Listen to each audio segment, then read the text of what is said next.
मई 2026 के बच्चों बहुत बहुत स्वागत है। आ जाओ आ जाओ आ जाओ। ये है exam oriented batch CA inter advance accounts May 2026 trick theme यानी 2.0 बैच। इस बैच के अंदर 110 घंटे में आपको स्टडी मेटेरियल का पूरा कॉन्सेप्ट, सारे के सारे क्वेश्चंस, चाहे मॉड्यूल 3 हो, चाहे कंसोलिडेशन हो, चाहे अकाउंटिंग स्टैंडर्ड्स हो हमारे, और आरटीबी पीवाईक्यू जब से न्यू सिलेबस आया तब से अब तक के, और अनलिमिटेड व्यूज, और 24/7 डाउट सपोर्ट, और 4 आपको हार्ड बुक मिलेंगी। एक ट्रिक हार्ड बुक मिलेगी जिसके अंदर हमने मॉड्यूल 3 के और कंसोलिडेशन की ट्रिक्स बना रखी हैं। एक फ्लो चार्ट बुक मिलेगी अकाउंटिंग स्टैंडर्ड के लिए, एक एमसीक्यू बुकलेट मिलेगी और एक मेन नोट्स की बुक मिलेगी। 2 चार्ट्स भी मिलेंगे हार्ड बुक में आपको रिवीजन के लिए, क्योंकि इस बैच में रिवीजन भी इंक्लूडेड है, वो भी हम ही कराएंगे बच्चा बाटे। प्राइस बहुत ही अफोर्डेबल। आज उसका पहला लेक्चर है कंसोलिडेशन, हम आपको कराने जा रहे हैं, और कंसोलिडेशन के और भी कुछ लेक्चर्स हम यूट्यूब पर ही डालेंगे। तो भाई देखिए जरा, पूरे तरीके से हमें जज कीजिए और ऊपर दिए गए नंबर पर डीएम जरूर करना, और वीडियो के डिस्क्रिप्शन में भी लिंक मिल जाएगा अगर आपको इस बैच की रिक्वायरमेंट है तो बच्चा पार्टी। इसी प्रकार से कंसोलिडेशन के और भी लेक्चर्स हम डालेंगे, तो हो सकता है आप लेक्चर नंबर 2 या 3 देख रहे हो अभी, ऐसा भी पॉसिबल है, उससे ज्यादा। पहले इस हम कॉन्सेप्ट कराते हैं किसी भी चैप्टर का, फिर कॉन्सेप्ट समझाने के बाद उसकी ट्रिक देते हैं, फिर उस ट्रिक से हम आपको सारे के सारे क्वेश्चन सॉल्व करते हैं। यूं चुटकियों में क्वेश्चंस होते हैं भाई, यूं चुटकियों में क्वेश्चंस। छोड़िए 300 350 घंटे का झंझट, 110 घंटे में सब कुछ वही है, पूरे डिटेल में है। एक सिंगल कॉन्सेप्ट नहीं छोड़ा, एक सिंगल लॉजिक नहीं छोड़ा। पहले लॉजिक देते हैं, फिर ट्रिक देते हैं, डायरेक्ट ट्रिक नहीं देते हैं। कंसोलिडेशन ही दे दिया मैंने आपको डेमो के लिए, क्योंकि इसी में जज कर लो तुम मुझे, ये सबसे बड़ा खतरनाक चैप्टर है। अगर ये मैंने तुम्हें उंगलियों पे यूं ही आसानी से करा दिया तुम समझ जाओगे, बाकी सब होना ही होना है। इसलिए कंसोलिडेशन आपको दिया जा रहा है। ध्यान से देखिएगा बच्चा भाई, अभी शुरू होगा बस थोड़ी ही देरी में। डीएम जरूर करना, वीडियो के डिस्क्रिप्शन में जरूर जाना। कोई प्राइस वगैरह का इशू लगे तो मुझे डीएम जरूर करना ऊपर, ठीक है ना? वो एडजस्ट करेंगे फिर आपस में बात करके, जो भी चल रहा होगा उसमें थोड़ा बहुत कर। और बताओ, ठीक है? विद दिस नोट आज की चर्चा शुरू करते हैं। अभी कंसोलिडेशन देखना शुरू कीजिए आप, लेके प्रभु का नाम। 10 और भी कोई क्वेरी रह गई है बैच से रिलेटेड तो डीएम है ही, या कमेंट कर देना, सब एड्रेस करके चलता हूं। चल वीडियो को लाइक करो फटाफट, धन्यवाद। हेलो बच्चा पार्टी, क्या हाल चाल? सर जी हम बढ़िया, आप सुनाइए। बच्चों मैं बता दूं यहाँ भी सब बढ़िया। बच्चों हम लोग लेकर के आए हैं आपके लिए अकाउंटिंग स्टैंडर्ड 21 का एक और खूबसूरत लेक्चर। जैसा कि आप सभी जानते हैं AS 21 कंसोलिडेटेड फाइनेंशियल स्टेटमेंट का क्या मतलब है? होल्डिंग और सब्सिडरी के अलग अलग बने हुए balance sheet, P&L, cash flow statement को मर्ज करके एक बना देना कंसोलिडेशन कहलाता है। और ये प्रक्रिया कंसोलिडेशन होगा कैसे, ये प्रक्रिया AS 21 हमें बताता है। लेकिन किसका कंसोलिडेशन? केवल होल्डिंग और सब्सिडरी के फाइनेंशियल स्टेटमेंट का कंसोलिडेशन। होल्डिंग सब्सिडरी यानी कौन? जब एक कंपनी किसी दूसरी कंपनी के 50% से ज्यादा शेयर्स खरीद ले तो उनके बीच होल्डिंग सब्सिडरी रिलेशनशिप आ जावे है रे बच्चा पार्टी, आ जावे है। ठीक है सर। फिर हमने देखा कि AS 21 द्वारा बताए गए कंसोलिडेशन की प्रोसेस में 7 स्टेप्स हैं। पहला स्टेप, परसेंटेज निकाल लो कि एक्चुअल में होल्डिंग के पास सब्सिडरी के कितने प्रतिशत शेयर है, जिसका फॉर्मूला है shares held by holding divided by total shares issued by subsidiary into 100, और जितनी परसेंटेज बच गई उसे एक नाम दे देंगे माइनॉरिटी इंटरेस्ट MI। दूसरा स्टेप होता है डिविडेंड का ट्रीटमेंट। कौन सा डिविडेंड? जो होल्डिंग अपने शेयर होल्डर को देती है? नहीं, जो सब्सिडरी देती है किसको? होल्डिंग को। उसकी एंट्री सब्सिडरी की बुक्स में क्या होगी? P&L account debit to bank. Holding के यहाँ क्या एंट्री होगी? सब्सिडरी द्वारा डिविडेंड प्राप्त करने की, सब्सिडरी से डिविडेंड प्राप्त करने की एंट्री होल्डिंग के यहाँ क्या होगी? ये इस बात पर डिपेंड करेगा कि सब्सिडरी ने वो dividend pre acquisition reserve profit में से दिया है या पोस्ट एक्विजिशन रिजर्व प्रॉफिट में से दिया है। अगर प्री एक्विजिशन रिजर्व प्रॉफिट में से डिविडेंड दिया गया है सब्सिडरी द्वारा होल्डिंग को, तो ये डिविडेंड प्राप्त करने की एंट्री होल्डिंग के यहाँ होगी bank account debit to investment, और पोस्ट में से है तो bank account debit to P&L। गलत की जगह गलत एंट्री कर दी है तो रेक्टिफिकेशन आप कर लेना, P&L टू इन्वेस्टमेंट या इन्वेस्टमेंट टू P&L करके अकॉर्डिंगली। तीसरा स्टेप होता है बच्चा रे बच्चा, क्या? कैलकुलेशन ऑफ गुडविल या कैपिटल रिजर्व, जिसे क्या कहते हैं? Cost of control. Calculation of goodwill capital reserve, जिसके अंदर हमने क्या सीखा? बताओ रे बच्चों, बताओ।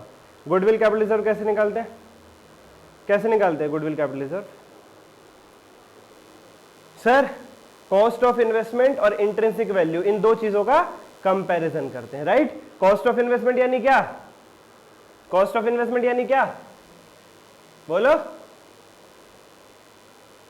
कितने रुपए में शेयर्स खरीदे हैं, और इंट्रिंसिक वैल्यू होल्डिंग द्वारा शेयर्स खरीदने के बदले उसे सब्सिडरी में क्या मिला, यानी शेयर कैपिटल में उसकी हिस्सेदारी, राइट। अगर कॉस्ट ऑफ इन्वेस्टमेंट ज्यादा है मतलब पे ज्यादा किया मिला कम है तो गुडविल है, पे कम किया मिला ज्यादा है तो कैपिटल रिजर्व है। इज इट राइट और राइट? इज इट राइट और right? Yes sir, yes sir जी। और अब बाकी आपने देख लिया, इन्वेस्टमेंट के दो टुकड़े कर देते हैं, है ना। बेसिक वैल्यू को किससे काट देते हैं, होल्डिंग की जो कैपिटल है सब्सिडरी में उससे, और बाकी क्या बच जाता है, या तो गुडविल या कैपिटल रिजर्व। यानी स्टेप का बैलेंस शीट पे क्या इफेक्ट होता है ये भी आपको पता है ना जी, है ना जी। बोलो, आपको याद आया मैंने क्या बोला? इन्वेस्टमेंट के दो टुकड़े कर देते और इन्वेस्टमेंट की बेसिक वैल्यू को होल्डिंग द्वारा सब्सिडरी में हेल्ड कैपिटल से कट कर देते हैं, बच क्या जाता है, या तो गुडविल या इधर कैपिटल रिजर्व। कराया था ना मैंने पूरा? हाँ सर जी, हाँ सर जी। तो तीसरे स्टेप पे जब आप गुडविल कैपिटल रिजर्व की कैलकुलेशन करोगे तो इन दो चीजों को कंपेयर करोगे अकॉर्डिंगली।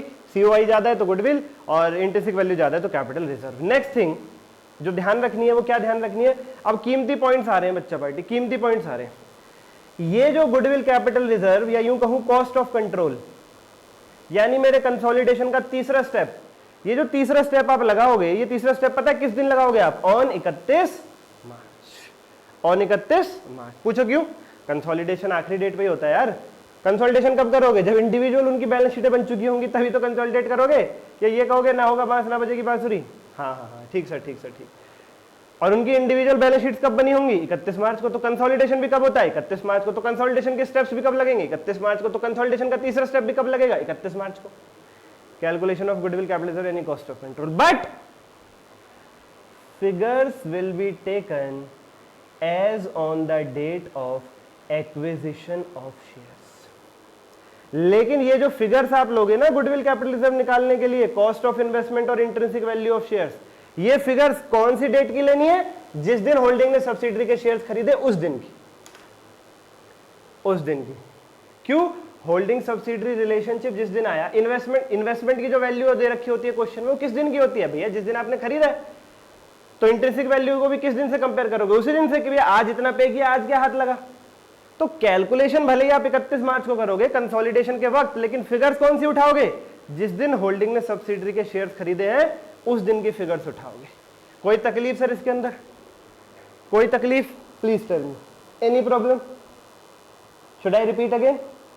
जो कंसोलिडेशन का तीसरा स्टेप है, अच्छा कोई भी स्टेप हो, वो 31 मार्च को लगेगा, लेकिन कंसोलिडेशन के तीसरे स्टेप गुडविल कैपिटल रिजर्व की कैलकुलेशन में फिगर्स कौन सी लोगे? कॉस्ट ऑफ इन्वेस्टमेंट और इंट्रिंसिक वैल्यू ऑफ शेयर्स की फिगर्स कौन सी डेट की निकालोगे? जिस दिन होल्डिंग ने सब्सिडरी के शेयर्स खरीदे थे उस दिन की फिगर्स लोगे। क्यों? इन्वेस्टमेंट उसी दिन तो करी यार, उसी दिन का पता होगा कितने में किया, और उसी दिन निकालोगे भाई इतनी इन्वेस्टमेंट में हाथ क्या लगा, बाद में कुछ बढ़ गया घट गया उसका इफेक्ट थोड़ा ना डालोगे यार। Yes sir, yes sir, yes sir.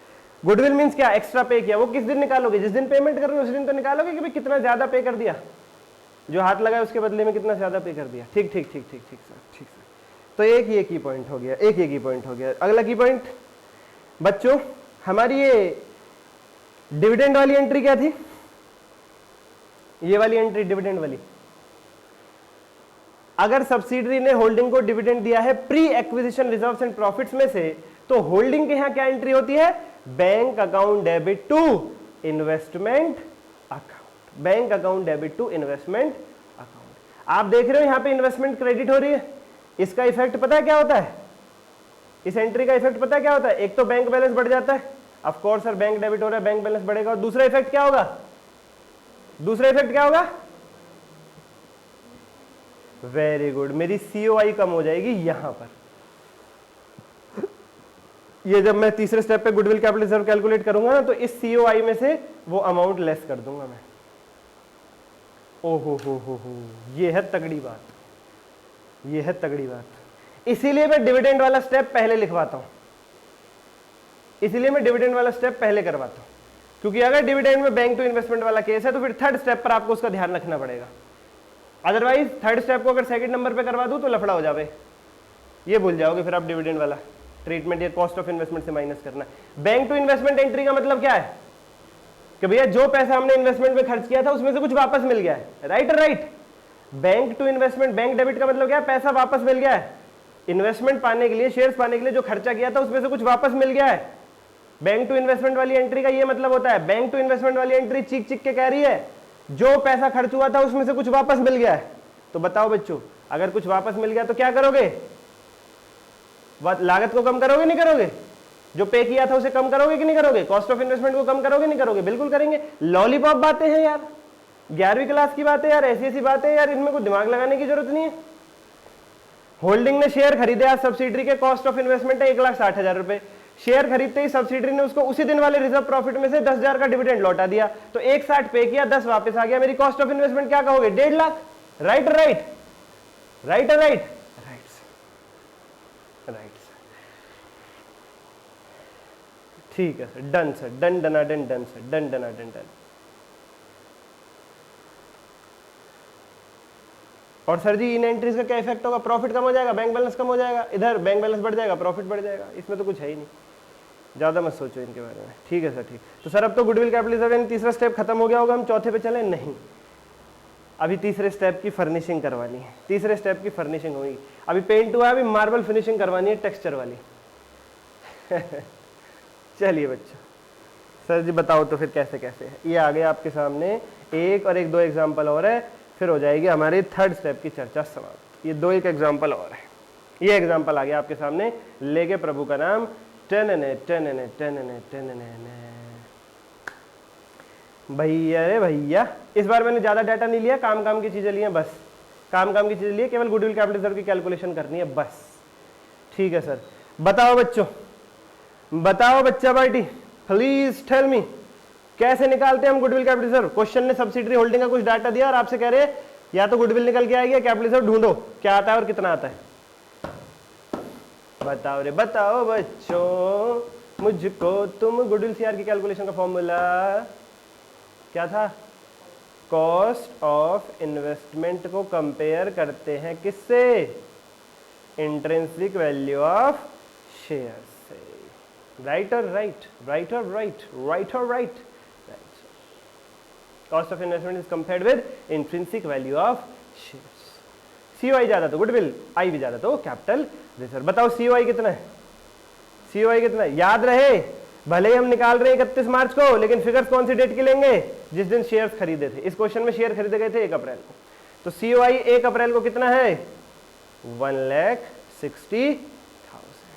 अगर इस क्वेश्चन में यह भी लिखा होता कि सब्सिडरी द्वारा डिविडेंड दिया गया है होल्डिंग को, मैं हर पॉइंट का एक स्टेप बना करके, एक एग्जांपल बना करके चल रहा हूं हर पॉइंट का। अगर इस क्वेश्चन में यह भी लिखा होता कि सब्सिडरी ने डिविडेंड दिया होल्डिंग को, वो भी प्री एक्विजिशन रिजर्व प्रॉफिट में से, तो जितना होल्डिंग के पास डिविडेंड आया होता वो सीओआई में से माइनस करने के बाद लिखते। यस सर, अभी बताया, अभी बताया, यस यस सर, अभी बताया सर, अभी बताया सर, बिल्कुल सही सर, बिल्कुल सही। लेकिन यहाँ पे ऐसा कुछ है नहीं, यहाँ पे ऐसा कुछ है नहीं। अच्छा जी, इंट्रिंसिक वैल्यू ऑफ शेयर्स, इसका मतलब क्या होता है? क्या हाथ लग रहा है? क्या हाथ लग रहा है बच्चों? होल्डिंग के हाथ सब्सिडरी में क्या क्या लगेगा?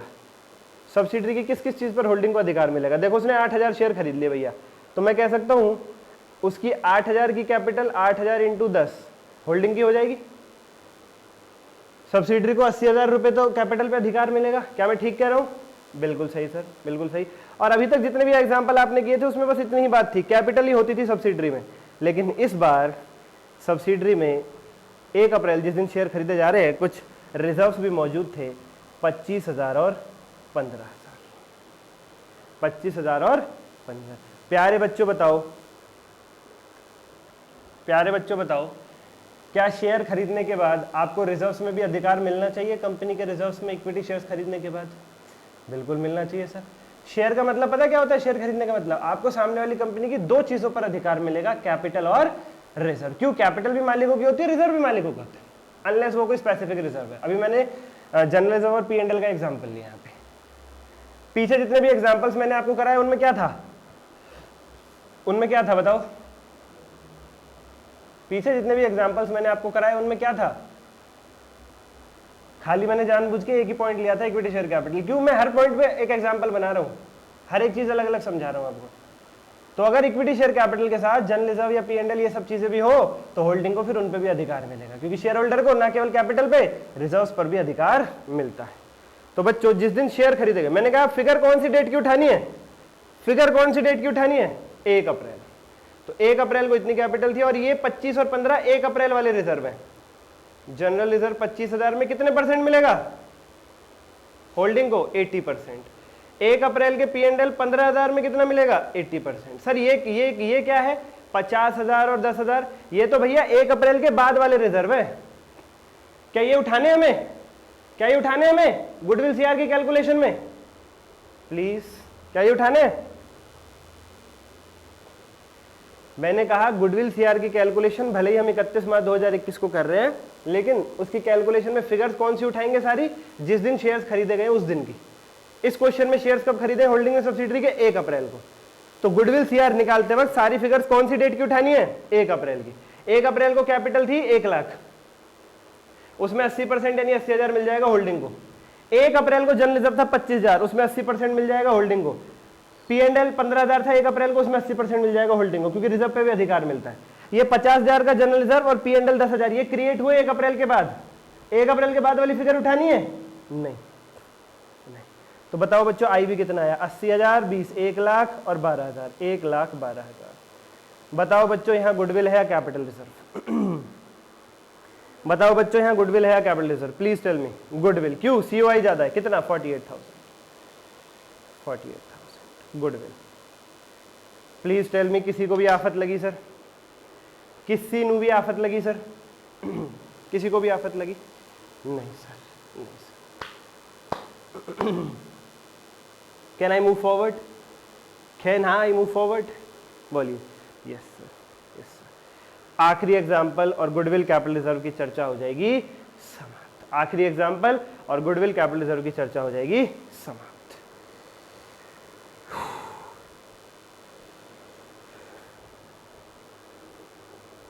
देखिए पिछले क्वेश्चन जैसा ही डाटा है।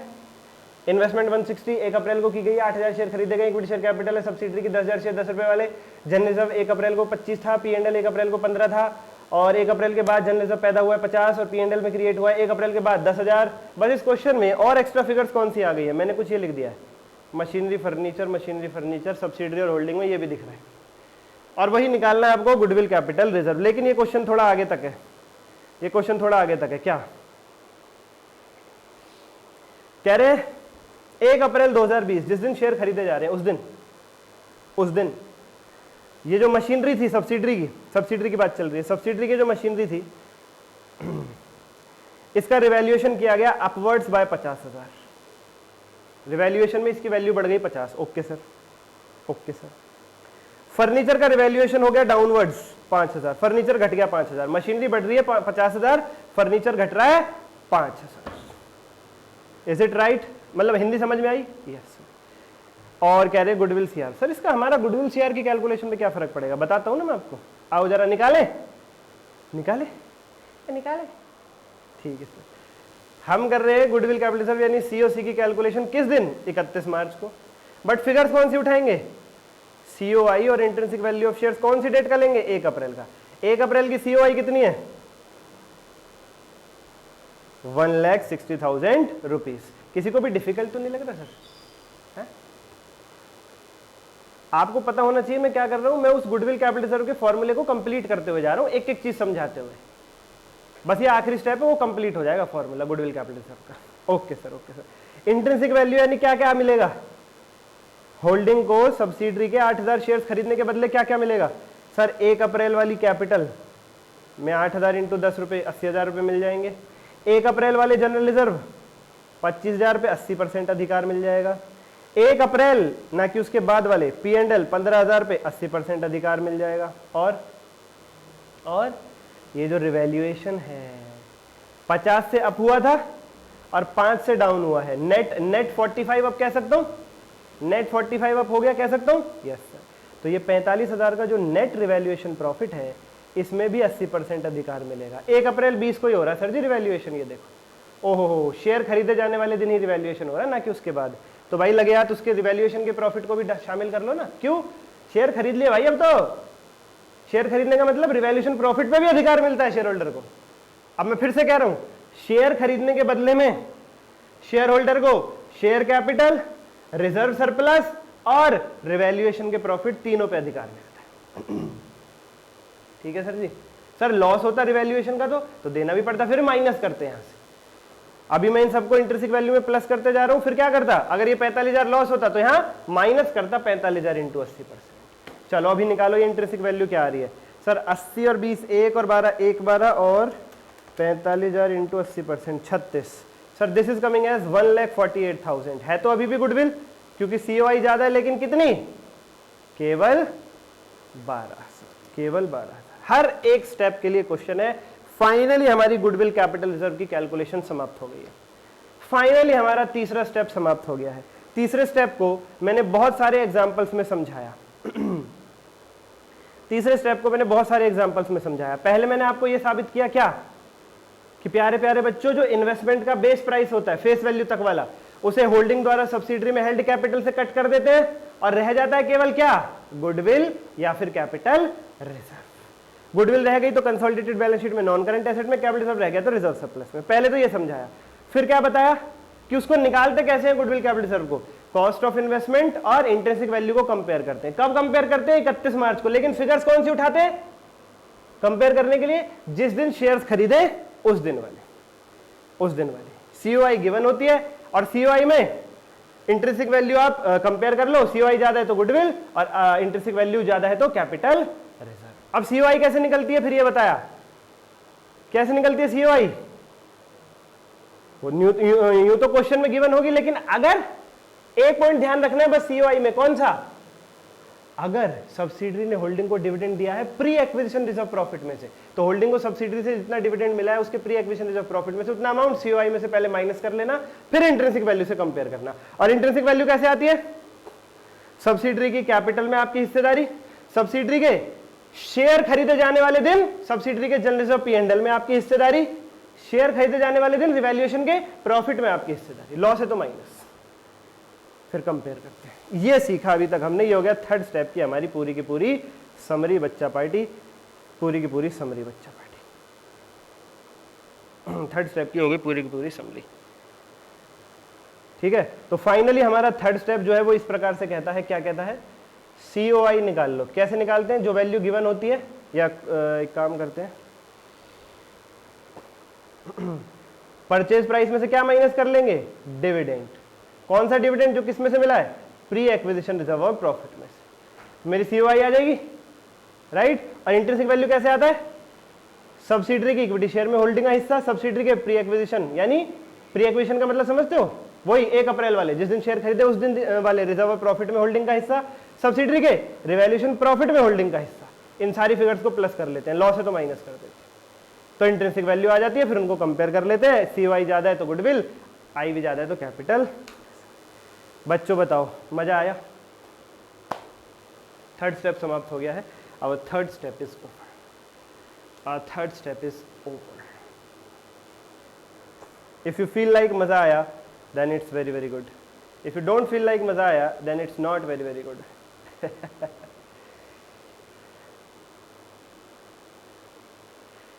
चलिए सर जी, तीनों स्टेप एक बार रिवाइज करवा दो, खत्म हो गया कंसोलिडेशन। सर सच कह रहे हो, झूठ, सच कह रहा हूँ। अगली क्लास आखिरी होने वाली है कॉन्सेप्ट की, उसके बाद कोई कॉन्सेप्ट नहीं सीखेंगे आप, कंसोलिडेशन ओवर हो जाएगा और धड़ाधड़ क्वेश्चंस करेंगे हम इन्हीं स्टेप्स, इन्हीं स्टेप्स, इन्हीं स्टेप्स। और अभी तो आपको मेरी इस बात पर पूरा पूरा यकीन हो चला होगा कि जो मैं कराता हूँ उससे बाहर कोई भी क्वेश्चन आपको देखने को नहीं मिलेगा उनसे steps. Yes sir, yes.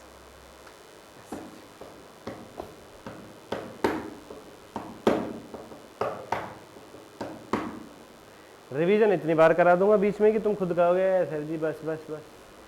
AS 21 consolidated financial statement, holding और सब्सिडरी के अलग अलग बने हुए फाइनेंशियल स्टेटमेंट्स यानी balance sheet, P&L, cash flow को एक करना, मर्ज करना, कंसोलिडेट करना सिखाता है।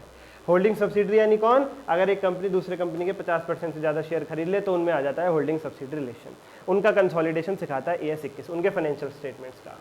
AS 21 के द्वारा बताए गए कंसोलिडेशन के प्रोसेस में 7 स्टेप्स हैं। पहला स्टेप, परसेंटेज निकाल लो, होल्डिंग के पास सब्सिडरी के एक्चुअल में कितने प्रतिशत शेयर्स है। 50 से ज़्यादा नहीं हुए तो समझ लो वो AS 21 का क्वेश्चन ही नहीं है पेपर में। Okay sir, okay sir. इसका फॉर्मूला क्या है, shares held by holding divided by total shares issued by subsidiary into 100, और जो परसेंटेज बच गई वो उसको नाम दे देंगे माइनॉरिटी इंटरेस्ट। दूसरा स्टेप क्या है, डिविडेंड का ट्रीटमेंट, कौन सा डिविडेंड? जो सब्सिडरी ने होल्डिंग को दिया है, उसकी एंट्री सब्सिडरी के यहाँ तो एक ही रहेगी, P&L टू बैंक। होल्डिंग क्या क्या एंट्री होगी? उस डिविडेंड की जो उसे सब्सिडरी से मिल रहा है।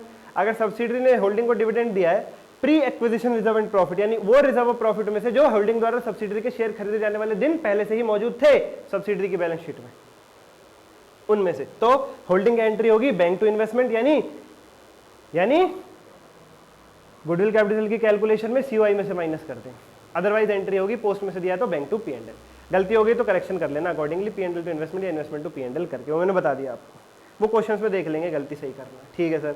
तीसरा स्टेप क्या होता है? गुडविल कैपिटल रिजर्व की कैलकुलेशन, जिसके लिए अब मैं फाइनल बोल रहा हूँ, बिल्कुल फाइनल बोल रहा हूँ। गुडविल कैपिटल रिजर्व की कैलकुलेशन क्यों करनी होती है हमें? थर्ड स्टेप क्यों करना होता है? थर्ड स्टेप क्यों करना होता है? क्योंकि कोई व्यक्ति अपने आप में इन्वेस्टमेंट नहीं कर सकता है। और कंसोलिडेट, जब होल्डिंग अलग थी सब्सिडरी अलग थी तो ठीक है, होल्डिंग में सब्सिडरी के शेयर खरीद रखी है, होल्डिंग में सब्सिडरी में इन्वेस्टमेंट कर रखी है, ठीक है, जमता है। लेकिन अब वो एक ही हो गए हैं, अब वो एक ही है, कोई अपने आप में इन्वेस्टमेंट कैसे कर सकता है? इसीलिए इन्वेस्टमेंट के बेसिक प्राइस को होल्डिंग द्वारा सब्सिडरी में हेल्ड यानी अपने आप में हेल्ड कैपिटल से कट करना होता है, और जो बच जाता है वो या तो गुडविल होता है या फिर कैपिटल रिजर्व। उसको निकालने के लिए क्या फॉर्मूला है? गुडविल को शो करते हैं नॉन करंट एसेट में, कैपिटल रिजर्व रिजर्व सरप्लस में। निकालने के लिए फॉर्मूला क्या है? COI की कंपैरिजन करते हैं IV से। COI ज्यादा है तो गुडविल, IV ज्यादा है तो कैपिटल रिजर्व। COI कैसे आता है? जो परचेज प्राइस है उसमें से वो डिविडेंड माइनस कर दो जो होल्डिंग को सब्सिडी से मिला है प्री एक्विजिशन रिजर्व प्रॉफिट में से। और IV कैसे आता है? सब्सिडरी की कैपिटल, सब्सिडरी के general reserve P&L, pre acquisition reserve and profit. कौन से दिन वाले? जिस दिन होल्डिंग ने शेयर खरीदे उस दिन वाले, क्योंकि फिगर्स उसी दिन वाली लेनी होती है। सारी कैलकुलेशन भले 31 मार्च को कर रहे हैं, प्लस रिवैल्यूएशन प्रॉफिट, सारा अमाउंट का टोटल करके मल्टीप्लाई कर दो 80%। या अलग अलग कर लो, कैपिटल में कितना हिस्सा मिल रहा है? 80%, जनरल रिजर्व में 80%, प्री एक्विजिशन वाले प्रॉफिट का 80% और रिवैल्यूएशन प्रॉफिट का 80%। ये आपका IV आ जाएगा, इंट्रिंसिक वैल्यू। रिवैल्यूएशन लॉस होता तो माइनस करते। बच्चों कोई तकलीफ? खत्म हो गए हैं हमारे तीन स्टेप्स, और आपको जान करके खुशी होगी, बच्चा पार्टी, 3 स्टेप्स हमारे खत्म हो गए।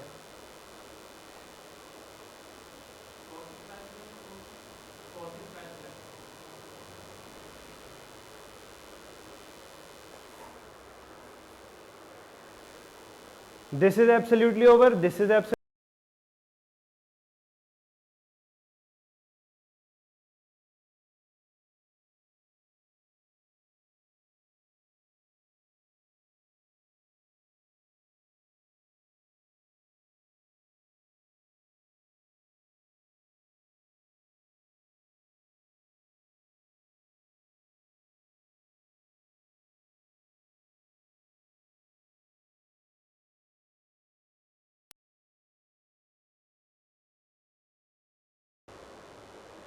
absolutely over first one, this is absolutely over second one, and this is absolutely full and final over the third step as well. Fourth is 5-minute step, 5 to 10 minutes. Fifth is a 5 to 10 minute step. Post acquisition reserve profit is a 5 to 10 minute step. Minority interest is a 2-minute step. It means 40 minutes के around अगला lecture होगा आपका, और सारे concept समाप्त हो चुके होंगे, और अगले से अगली क्लास के अंदर हम लोग आगे बढ़ चुके होंगे। किस तरफ? क्वेश्चंस की। तो आज के लिए इतना ही। कोई डाउट हो कनेक्ट करना। धन्यवाद।